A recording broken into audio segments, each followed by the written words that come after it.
प्रधानाचार्य, अध्यापक एवं मेरे प्यारे मित्रों, मैं यहाँ पर एक नाटक प्रस्तुत करने वाली हूँ जिसका शीर्षक है नवयुग की आहट।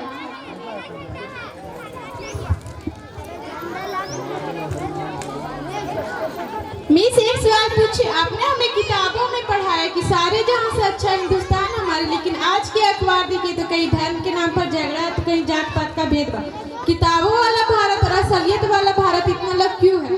बेटा, जो किताबों में पढ़ाया गया वही सच है, लेकिन सच पर भी कभी कभी धूल जम जाता है।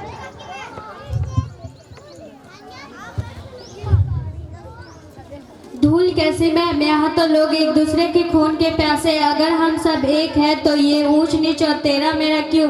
क्या हम कभी वैसा बन पाएंगे जैसा आपने पढ़ाया था? यहाँ जो नफरत तुम देख रहे हो यह हमारी अपनी नहीं है, यह सदियों की गुलामी की देन है। अंग्रेजों ने फूट डालो राज करो का जो बीज बोया था वह उसी के कड़वे फल है।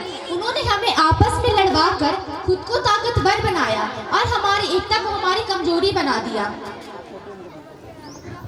लेकिन मैम, अब तो हम आज़ाद हैं, अब भेदभाव क्यों है? असली आज़ादी केवल झंडा फहराने से नहीं आती है, असली आज़ादी तब आती है जब तुम मन से आज़ाद हो। याद रखना, जन्म से कोई नीच नहीं होता और ना ही कोई महान। इंसान की असली पहचान उसके धर्म से नहीं बल्कि उसके कर्म से होती है। जो धर्म हमें नफरत सिखाए वह धर्म नहीं, वह बोझ है। तो क्या ये कभी ठीक नहीं होगा? क्या हमें हमेशा ऐसे ही समाज में रहना पड़ेगा? सुहाना, जो तुमने सवाल पूछा बहुत अच्छा है। तुम इस पेड़ को देखो, उसमें पत्तियां अलग है, टहनियां अलग है और फूल भी अलग है। क्या वो इसमें लड़ते हैं? नहीं, बस सब मिलकर एक पेड़ कहलाते हैं। भारत भी वैसा ही है। पर मिस, नया जमाना कब आएगा? यही सबसे बड़ी बात है चांदनी। नया जमाना खुद कर नहीं आएगा, उसे लाना पड़ेगा। ऐसे तुम ही रंग भरोगे उसमें, तुम ही इसे चमकाओगे। जब तुम जात पात से ऊपर उठकर हाथ मिलाओगे, जब तुम धर्म से पहले इंसानियत को देखोगे, तब नवयुग आएगा। याद रखना, नवयुग आप नहीं आएगा, उसे तुम लोग लाओगे। अब मैं अखबार की खबरों से डरूंगी नहीं, बल्कि खुद को इतना काबिल बनाऊंगी कि कल की खबरें बेहतर होंगे।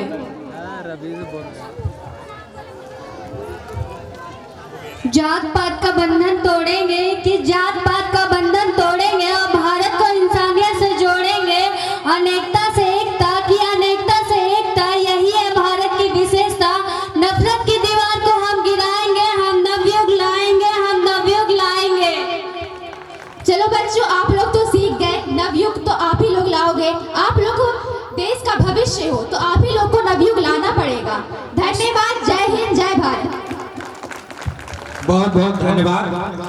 आप यह नाटक के माध्यम से आपने देखा कि जात पात के नाम पर कहीं झगड़े होते हैं, तो कभी शिक्षक और स्टूडेंट के बीच यह संवाद था कि आखिर यह झगड़े जो हो रहे हैं, जो आपने पढ़ाया मैम कि सभी लोग एक हैं, पर जो हम देख रहे हैं वह